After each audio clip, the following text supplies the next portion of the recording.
đã năng xí lưu tù xia vì cô lúc co pha cậu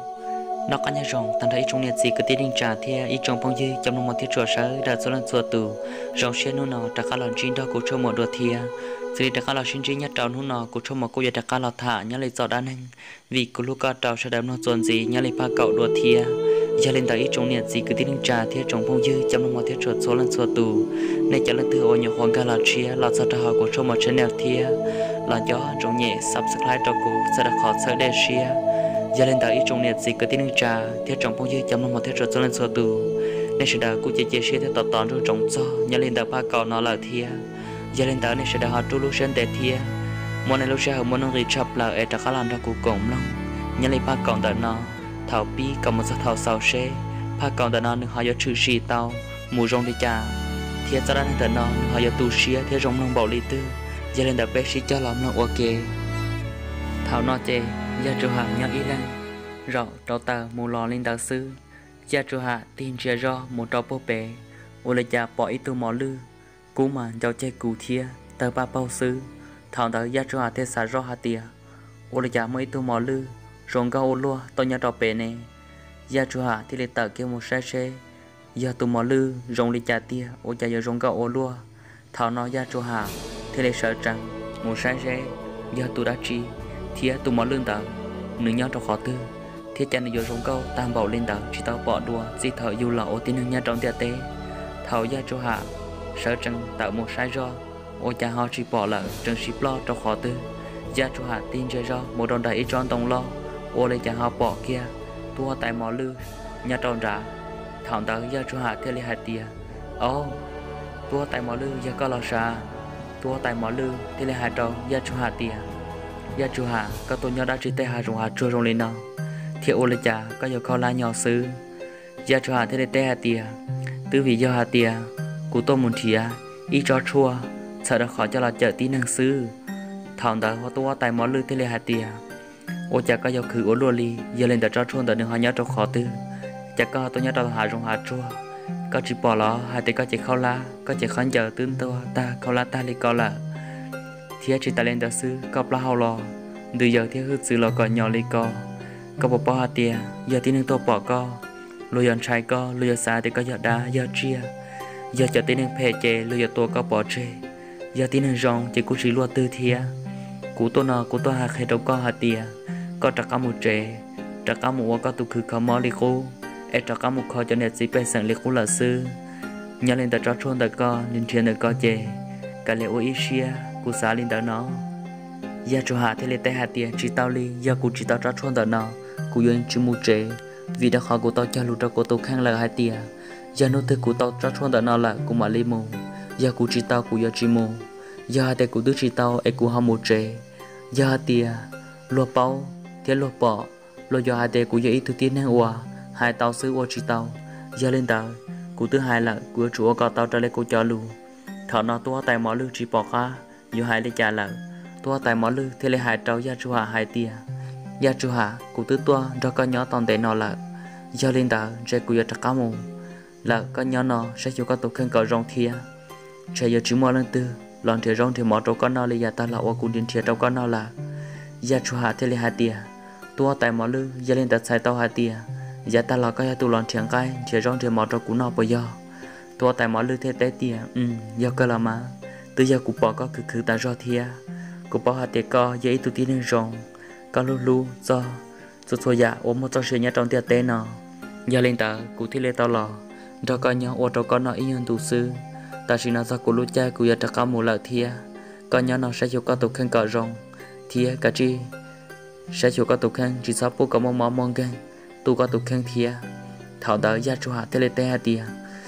ô lên tờ của trâu ô gia ta lò có trường lần cho cụ nhỏ thế là bỏ hư cụ lần thiệp rong thì mỏ cho cụ nó thia ta chỉ ô cha có chỉ ta là cả cụ chỉ có cả cụ bỏ co li có bỏ hạt tia cụ những sạp bao tụ tin năng đợt chắp là sạp bao tụ ở lò thì rong thì mỏ cho cụ nó xa ta chỉ mà cụ những chỉ bao kia li nung nào cụ bao ấy có thứ hai giờ mù ấy cụ giờ mua đã chi cho là bao cả lốt xe luôn chi cụ giờ bao chỉ cho ta nhặt đầu tiền nó li à tua tại món lư thế té hạt tia gia chủ hạ có hai đá chi li con tên tận nó gia cụ bao chân chi trả cá trâu có sư có giờ ý tôi tin nên rong có lúc sau bây giờ chia nhà trò bộ thảo ý có trở nhà trò bể rồi bây giờ chia mò trò mò lấy trả lò có giờ tụng ngọc cho tôi khó xử cụ bỏ tao hạt để có giấy tôi nên rong hành thế có một chuyện gì lo chấp lại đó bây giờ chia là giờ lên tại cụ thì lấy tao tôi bao thia tôi thấy tê chuyện gì cho các trò có sư tiền nó cháu bao giờ sẽ thấy ta cho các trò có ly giờ tiếng một giọt mong tiền nó chẳng cho các tao xin gì nhà trò thằng ta gia cho hạt để té hạt tiền sáng có một giọt mong để cho các tao xin gì đua sư thằng ta cái shit thảo chỉ một bề chơi lò chạy tua tại mỏ lư hải trâu gia cho hạt tiền cùng một lần na nhà nó sẽ cho các tụ khen cờ rong à gia cho hạt để té hạt tiền ô lên ta chỉ có mà lên mùa tua tại mỏ lư trận sẽ ok tua mỏ lư cú chạy giao chạy cú tới ba bao rong câu chắp là li chạy nên giờ chỉ li cho sàn từ plong tại cho tỏ hà rong lợ thằng ta gia cho hạt đã cá lò tí tung tròn trò gia cho hạt thế là hạt tiền tụ tin hay nên nung chơi rong thì mỏ trâu dù no ô là chạy dù nhiều họ bao kia sư lò nữa họ tương chạy dù mù lợ thằng ta gia cho hạt đã cá là nhau ý lăng tròn trò gia cho hạt lò nó mỏ ta sư chạy đã cá thằng cầu tụ trâu thiệt ra trâu để đã cá chạy một trâu thằng tại giờ là bộ sổ phá bao chuồn tới trâu sáu sư chỉ bao hạt tiền sẽ do ta li tư em mà lấy trâu thiệt thay thằng muốn đo trâu sáu hậu chua thiệt thằng muốn đo trâu sáu là em bao giống một trâu chuồn tới tiền thằng ta gia chua thế là hạt tiền giờ giống một thiết chỉ mua lò giờ chủ mua còn to cọt do trâu thế là giờ bao hạt tiền nữ rong đi trả nhà trâu thằng nọ chế gia chua trâu xén trâu sư lúc sẽ hở lúc chạy lúc nhau mà này lo chẳng chạp lờ li ý sĩ ý chồng li là tiền xia gia chủ hạ chỉ mấy khăn chờ chỉ khâu lá thiên thua ta thằng tới gia chủ hạ sai do ô là gia tu khen khâu lá ta li lợ họ nhỏ lên đàn câu sang nhà trò bể ba bể chế ô do sai chùa gia chủ hạ lúc kia lúc khứ mua gia chủ hạ giờ chua khó nên gì bê sẵn gia nhớ trong tờ lúc sẽ hơn tờ chế câu sang ý lì như tôi muốn thìa nhỏ lên tờ gia chủ hạ ý do buồn trả gia chủ hạ tu sĩ hư sư thằng tới câu sang tôi ý do lo nè sợ ý sa khâu tua tôi ý rau sợ ý ra khâu tua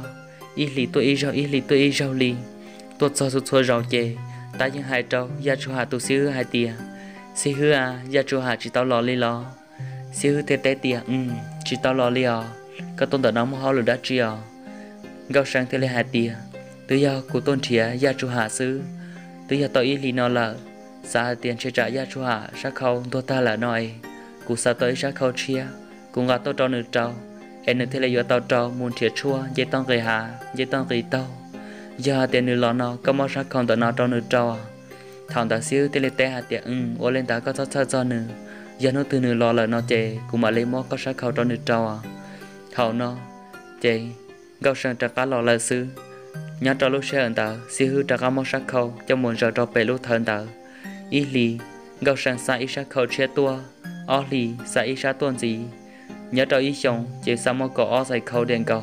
vì nó khỏi ý chồng mà có ó lú lì nhớ cho lúc xe hở lúc chạy lúc nhân thầu nó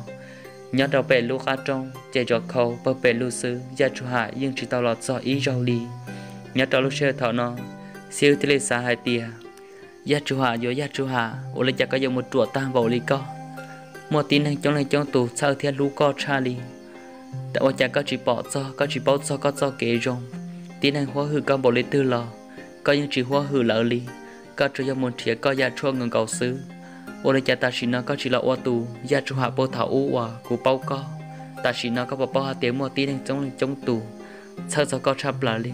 sư sang chắp lỡ giờ ý tù bao nè nữ này nu có ấy sát khâu tô ta lì sư ý chồng nó cho tao có sát khâu lò tư chỉ bỏ có lò trâu lì gia chủ hạ có một chia là có một tua lợ có một nhau trâu khó tư ô gia chỉ bỏ có cho cá lò lì lợ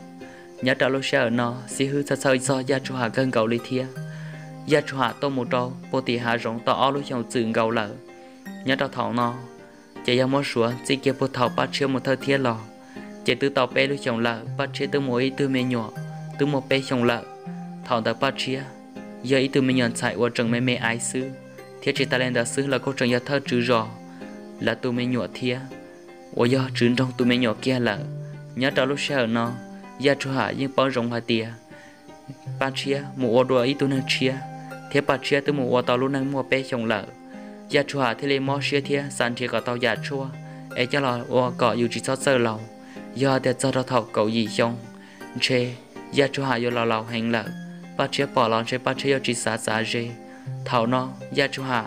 xả bê cho ra là ô lấy cha nếu chỉ cho mua lấy cho chuồn tàu kia li gia chú hạ sai tụ khăn khâu la nhỏ là thía trái pla hằng nhớ đầu thì hạ rong hạ chua tàu ô lấy xong dùng trái dùng gì sáu tên mày cầu tàu còn gắn cầu trái nọ sư ô trò tên mày cứ hà cả trong cả hà đồ lưu sư chỉ mua ý giả không nọ đi lợ đây là sư nhớ đầu thảo nó gia chú hạ thế li hạ tia chỉ đã có lò chế lần thì chỉ tròn hạ thía đã có làm ba mỏ em mà lên đã có tô một đùa vì đã khó tư ẩn đỏ sọ lũ hậu trùa lại thía gia chú hạ thế lên dễ chỉ xía đã có lò tí tụi mình khâu la nhỏ thảo gia chú hạ đã có lò chế hư dưỡng bừng thò trò bồn đặt bó chay theo chỉ ta lên đã sư bao hậu lò đúng chiên cho quán nia rong lê của mì thảo đã gia chú hạ lò tí tụi mình cái nương chúa đã có lò cho trò bồ tì xí hư lỡ chế thảo đã gia chú hạ mà lò khó trong mà thấy tôi bàn chi rong cầu này giờ lão sư bao hậu chèn từ bờ bỏ ta tên chơi mua tí năng bỏ tí năng tư truy sản chia gia chú hạ lò tí tư mình khâu la nhỏ tí tư mình cho siết khi rồi lấy từ giờ là hoàn nó như tư mua chi cho xong là nhớ trò lúc xa ở nó gia chú hạ thì lên lò khó trong gia chú hạ tụ xí hư mà lên tạo to khi khó trong sẽ do ô chạy tư mình cái năng chúa thằng đó gia chú hạ tụ xí thì lên hạ tìa ô tụ cứ ti có mò khó tư ô lên chạy có họ tốt xong đời nó gia chú hạ thì lên hạ tìa xí hư à có chuyện cho các cụ lỡ lò xíu lên tay tìa ô có gia chú hạ lo sao ô lấy cha đâu có lọ chú trôn cả là hậu trái nó thằng ta xíu thì lấy mỏ cái gia chú hạ cho một trò rau cái rau tì trong chỉ thì lọ đầu cái tới tay mỏ cho một trò gia chú hạ nó gia chú hạ trái pla thiên gì mỏ trap lờ li vì được họ một nhát trâu hạ rong hạ trâu dùng trái dùng gì dùng mỏ tàu y lúc dùng tàu điện cầu lờ gia lên đặt thiên linh thì mỏ trap lờ gia chú hạ trâu sơn trò mỏ cho mỏ đầu nó chẳng lên chẳng xương có khăn in đan trò thảo nào ở đâu gia chú hạ giờ chỉ lấy mỏ pla tua lời theo lâu vì đã khó hạ tia ý chữ tức chỉ tao nó món để lợ gia lên tao nó mỏ một trâu thì lại ở trâu lô plan ở trái chỉ tao cho mỏ theo chỉ ta lên tao sư lo gia chú hạ tức chỉ mà nó nửa trâu sơn trâu nó theo nó chẳng đi chẳng sư chỉ thì lại ở trâu mỏ pla tua thảo tao xíu thì lại mỏ gia chú hạ giờ pla theo thì giờ chua là trâu gia chú hạ nó ta thà trả lên tao ó số mông tao sư chỉ gia chú hạ cu trâu cá rồng đỏ thằng tao xíu thì lấy mua gia chú hạ cho pla hậu khi bà cho ra tỏ đã cọ bỏ gia chú hạ luôn chơi mua thì cọ gia chú hạ bỏ kề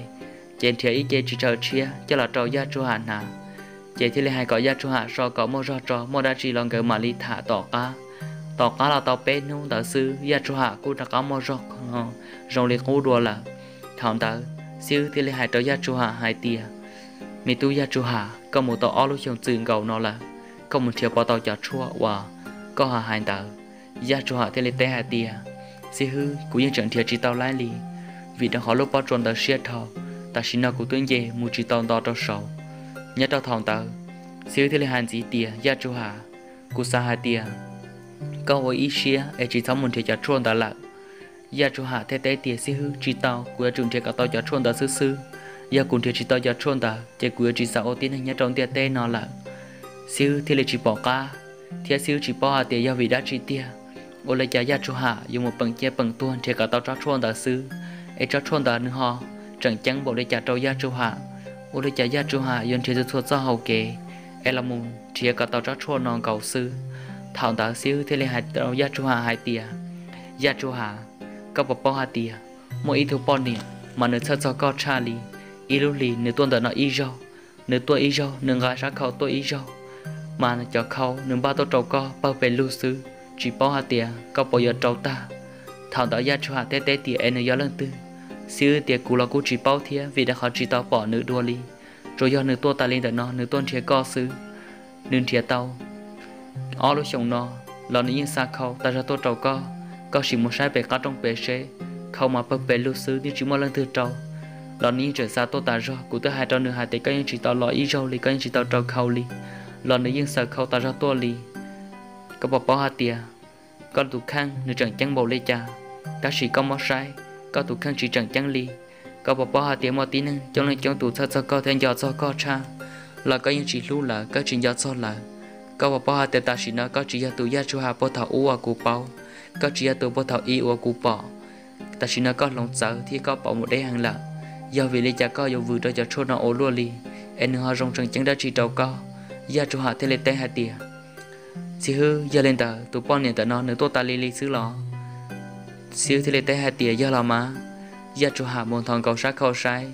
giờ cho hạ lớn mấy cô mua từ xì giờ cho hạ thì li xả ra trâu lúc xí hai tỉa cao sang dùng cao sang ô cha có giờ chỉ trâu xía khó tí nâng li ô đây cha có giờ sao cụ cần cầu sư cao sang cao bò hai tỉa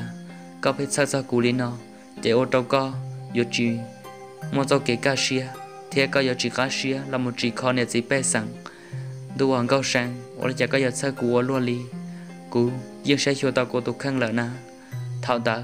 gia chủ hạ ở bên xia nè xã từ giờ lo trò cá là trò bố bể rồi là sai là trò ta chỉ gia chủ hạ xã ra trò sẽ tiệt á chế cả liệt sẽ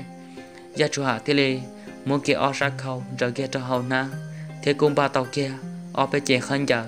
trò cá ấy kia ít khó thủ chỉ gia chủ hạ thế li hai trò là xí hư hai tia xí hư cụ trò cá một rổ non sẽ trò cá đầy hẹn giờ tụ bao nhiêu đó trò cá tôn nông cụ nó chế có hai thì còn được chỉ sáu tuổi ít rong gì là còn được cả chỉ trâu sen trò một kho này chỉ bé sẵn một chỉ kho nóng năng theo chỉ ta lên đạo sư một sách hiểu cho này chỉ bé sẵn chỉ bù gọi là một món căng sứ cú nhớ đây là cú yên rong lúc xếp chắp là nhất họ đã xíu theo lấy té hai tia giờ lên đạo tụ bao niệm nói do lên tư ô chẳng họ bao có rong lúc thì chẳng có họ bao nữa giờ chú họ theo lấy té hai tia nữa giờ ít tụ bao rùa sư nữ tụ chỉ tao kia một hà rong hà chua chỉ bỏ trò cá lò lợ nữ thia nữ ót tụi mình nhọ giò nhẹ hành ly thằng tại cụ thế tao ban cả thia là giờ chỉ làm ra cụ nhớ cho họ cụ chế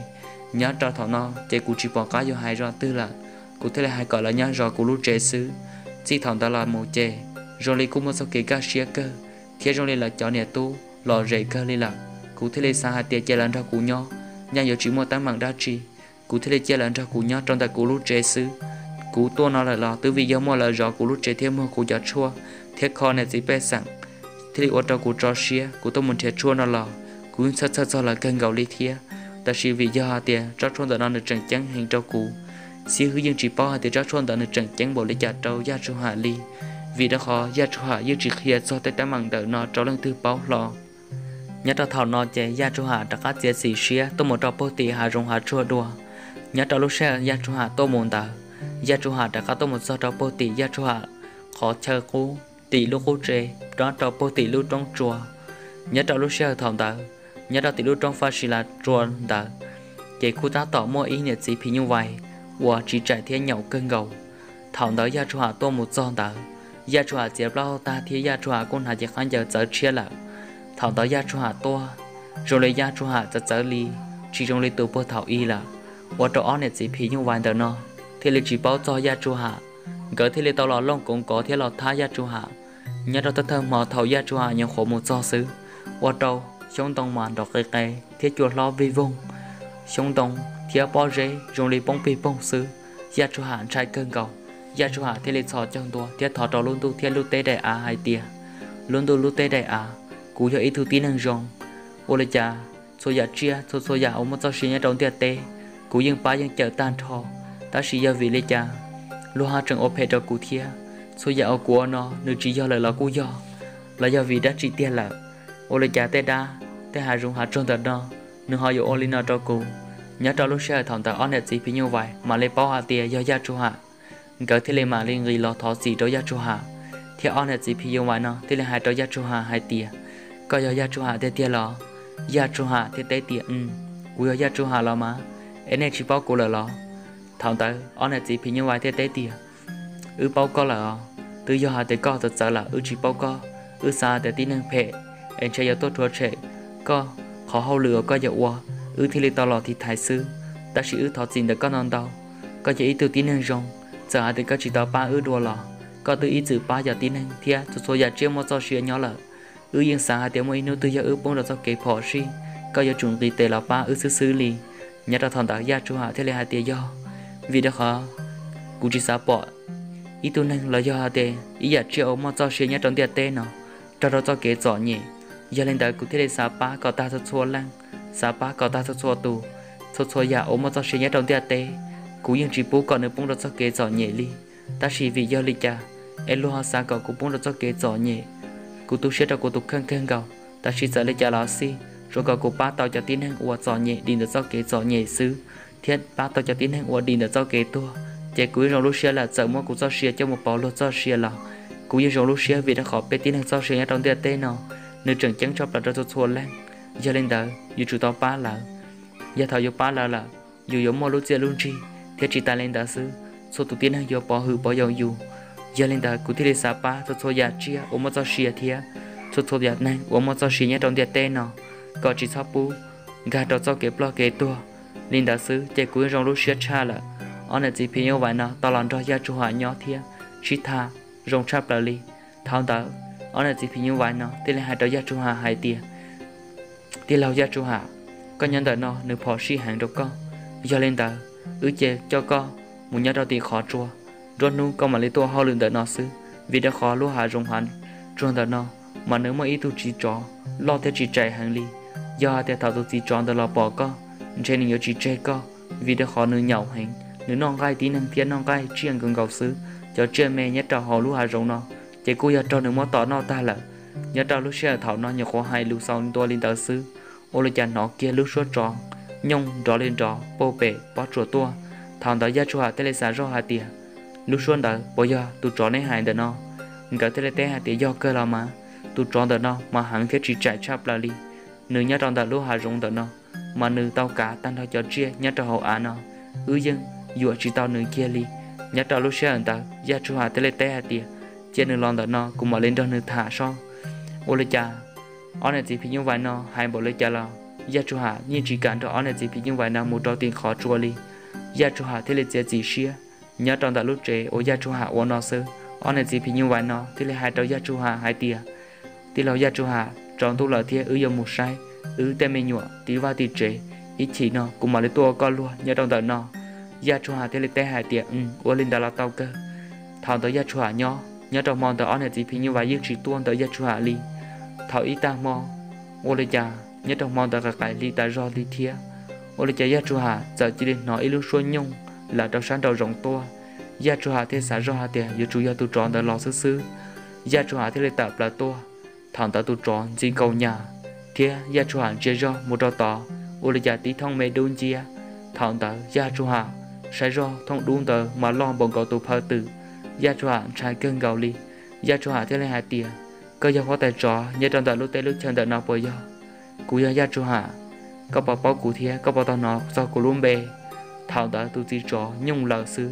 tu chỉ trò chỉ rằng tôi sát tỏ gia chủ hạ trái cơn gạo thảo đã gia chủ hạ cam phong một trò hậu trẻ ta chỉ trong đi tu chỉ trò chỉ lo chỉ tao tí gia chủ hạ li rong giả lý mới giả chia đa chi mà nhau thì thái trở gia chủ hạ sư nhát cho thòng tờ ô la cha ta xin ở kia sư luôn tu sợ chỉ lấy đúng chia cho hoa kia là tỷ kia trâu lú li ô trâu tia tế trọn tài trọn đi chỉ ta lên ta sư chùa lo lì lo bảo vi vung thế rong lì lò kia na tuột trả na lo lì lo xó chạy lại chi thê tuần thiên thư trâu bơ tỷ tê sư nhát cho thòng nó tu chỉ cho lo dễ hàng trong đợi gia chủ hạ lúc trẻ xó chạy lại bê chia trong đợi gia chủ hạ lúc trẻ xứ ô đâu tôi chỉ chó trái cơn gạo chỉ cả lo dây li ô đâu ý mò can đục là tôi mà lấy tu na thảo tới gia cho hạ tự to ô gia tôi chỉ chó trần bự tí bó trâu sáng trào tỏ thảo nói gia cho hạ thế li hai tia coi giờ ý tu hóa tài trò lo nhá trong đợi nó giờ lên tờ ô đây cha co họ giờ mót có chó nẹt chỉ bé sẵn thế có giờ mót có chó cứ chó ti tỏ nó tam bảo li có bảo hai tay thôi gia ô co ô nó nếu chỉ do là nó tu trò thế li hai tia coi giờ lên từ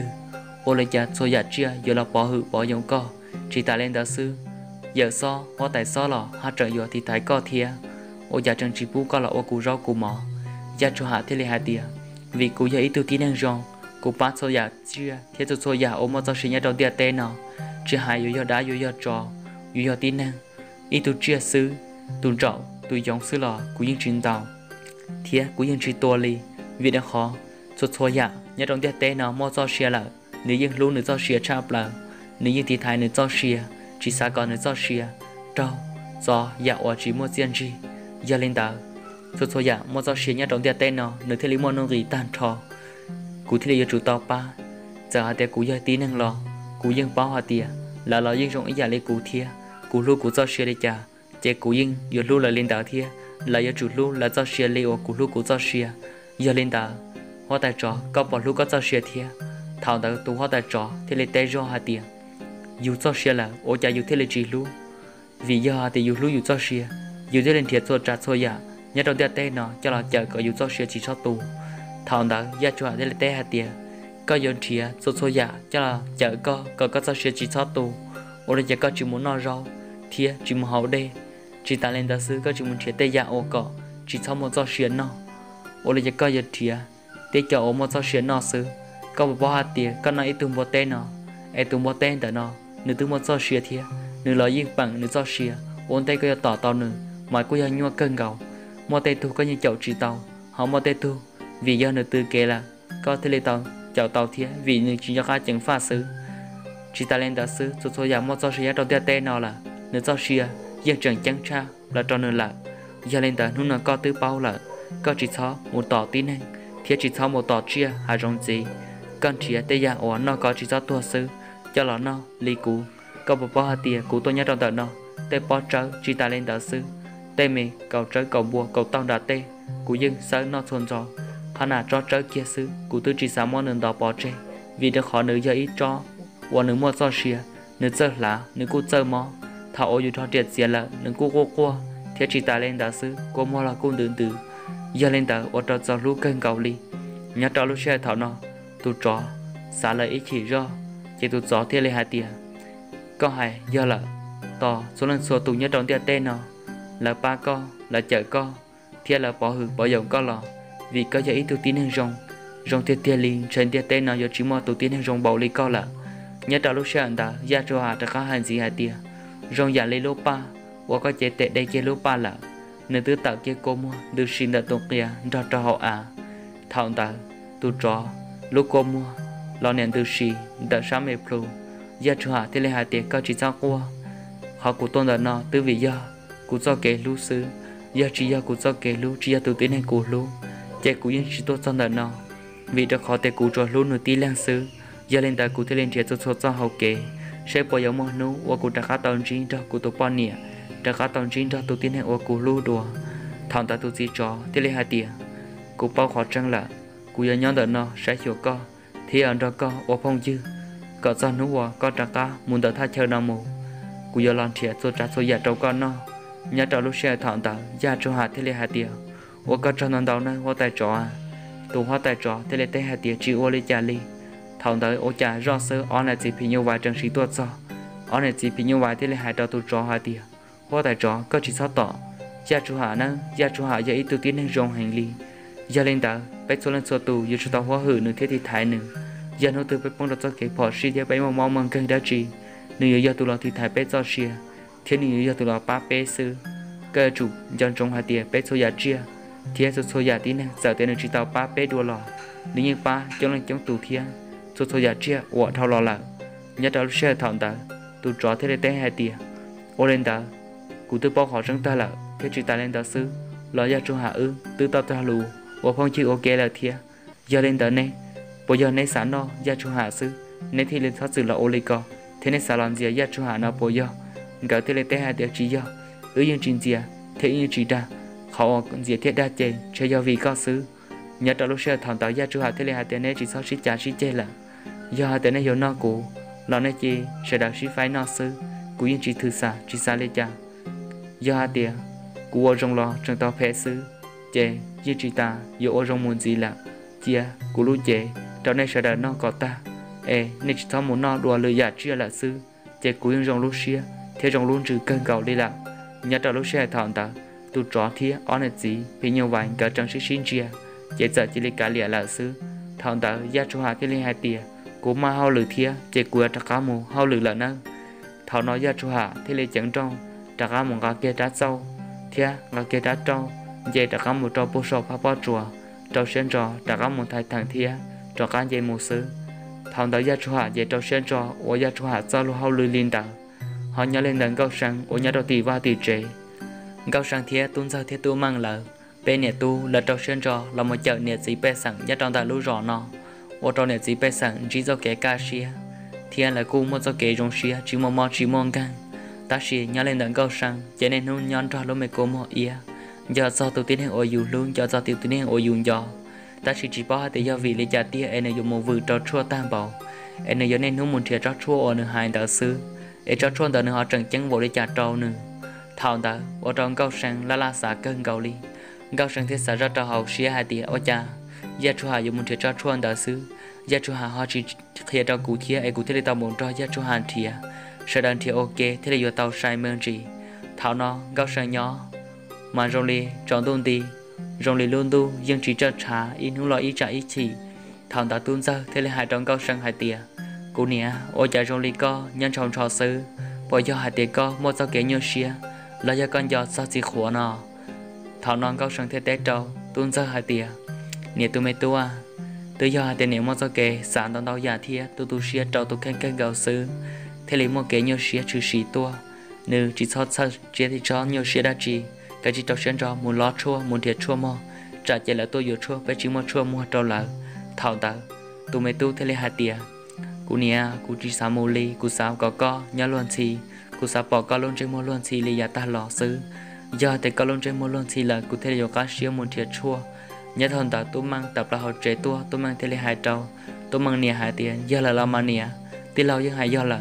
vì đã khó hai tiền giờ ta lò thao vào gì khó trường cho bé nhau và giờ ở lúc chồng đặt đen tờ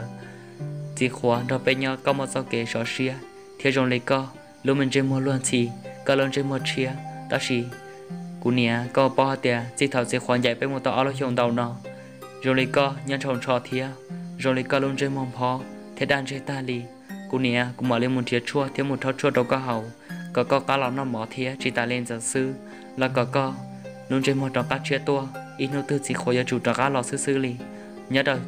nung tờ ở từ mê tu giờ chỉ lên một thau chua cho là trâu cao sang hậu ta xứ chè ở từ mê tu hai trong cao sang hai tia cụ nè giờ trò cá mù để chua là có nhớ chế nó có mở lên mua chua nữa thảo tờ có tu giờ chỉ lên chẳng trong tôi một giờ chua đâu có bể hai rong lợ nhớ trâu lúc xa ở nó cao sang thế lên gà sát khâu trò cá tôi một trâu bôn trả tu xí hư đùa cao sang tôi tao ít nung cầu cao sang mà lên trò cá tôi sao trâu đạn nó thảo tấn cao sang tôi sao cao sang thế là hai trâu tôi xí hư hai tia xí hư à gia chu hà bỏ tao lò lìa xí hư thế hai tia gia chu hà tôi lò là ta chỉ gia chu hà tôi trò cá một đua là thia nữ trong xe trap là li và nữ tàu lò bỏ cái chả khâu thia chỉ ta lên đã sư nữ trong bỏ cái chả khăn giờ và con gà tua ót trên đời thiên này cũng mong tỷ tu luôn mùa e mùa cho một nã là nhớ đó lúc sơ thảo nó gao sang lúc có mong từ xì gao sang thế là hai tia và là chỉ có chỉ chẳng nữa đó có nhỏ chỉ của tuân trí nữa cho thì có chỉ hai con nữa lò say của nhân do sao nữa cơn gạo đi à thảo ta xíu thế là hai tia của những hai cơn gạo lò dân chẳng chỉ to nữa lúc xe li chỉ bỏ hai tia cho trôn tờ họ chẳng chẳng bỏ lấy cha cho nữa ô lấy cha nữa dùng mùn thiệt cho trôn tờ tại lý sư nhớ đó thảo nó gao sang hai linh đạo sư chính gao sang giờ chỉ ra cá lò là thảo gao sang trả cá lò trong vụ bể chế nào chính gao sang automatic là nhỏ hậu chế qua tu sửa cha trai trả chế lần nè hậu một trong khó tư là vì đó khó có muốn thiệt cho lọt do chế lần nè giờ chỉ để lo một tàu inu in mò trả cá tàu inu thì in mò gì chế lần nè mà lấy trả cá lọt do thảo tờ gao sang lọt do automatic bự cho hậu chế thì automatic chế qua sư thảo nó gao sang thế là tiền mê tu ô trả cho nè bây giờ nếu mò đã chỉ trả nè giờ qua ô li thảo tận gạo lên cho sang từ là khẩn gạo lần nè cho lúc mê xuống tia gạo thế là hai tiệc cũ nè có một đã chỉ là có chỉ bỏ hai tiệc ướt sao có hàng ly bỏ có lần trên món trầu trò thế chỉ ta lên đạo sư rồi lấy có một cái nhiều xuyên tàu tràn tàu giả tương trái trả chạy co trò chê có kia mù co chê có giờ chỉ cho cá lò lợ cũ nè có chỉ sao ô lên nó ý trong gì lợ nè lựa rồi cho có một khó tư nó có giờ chủ tàu khi trò bao trò thế là chỉ sao co lần nè thế là té hai tia mẹ tôi nè thọ gì nè chỉ tao khe trâu nè từ vì giờ nếu mà kể nhiều xuyên tàu giả cơn gạo lìa thì chỉ tao khe trâu nè ít trong này chỉ cứ tin trả thế trong phong duy trong lòng một thiết sửa sớ đã xuống lên sửa tụ thảo luận tại cô gia sau đó năng vì cú lúc pha cậu gia đình tao ít trong này chỉ cứ tin trả nhớ lấy pha cậu tao là cú cho mọi dùng mắt thà là sáu trò chơi đi nào thiết sư và thiết chế xe tiền này sẽ đầu giờ sau cam lòng nhớ lấy pha cậu ít chuẩn gì là giá toàn tê giờ lên tới chúng liệt gì cứ tin trà thiết trong phong duy trong lòng một thiết sửa xuống lên sửa tụ nó bé là sinh chỉ đi nào sơ nhớ trả lúc chơi lúc nhau ta chỉ nào là cô rể trả lúc chơi lúc nhau ủa con lòng vừa xia là thia chỉ ta lên đã sớm một tết tháng trả chờ là con lòng cô xia thia một tết kho là cô tàu sầu con sầu lòng thiết làm đây rồi là và thế chơi xe thì trong này chỉ cứ tin trả nên sẽ đại diện chỉ cho cái nó cá nhau rồng thia nhớ lấy con ô lòng sông nó là sẽ đại diện tàu đầu trở lại lúc xuyên chờ để trở lại lúc xuyên xả sư thọ còn sẽ đại diện chỉ cho cái nó cá nhau rồng giờ lên tận hôm nó bé chỉ đi nó sư ở trong tàu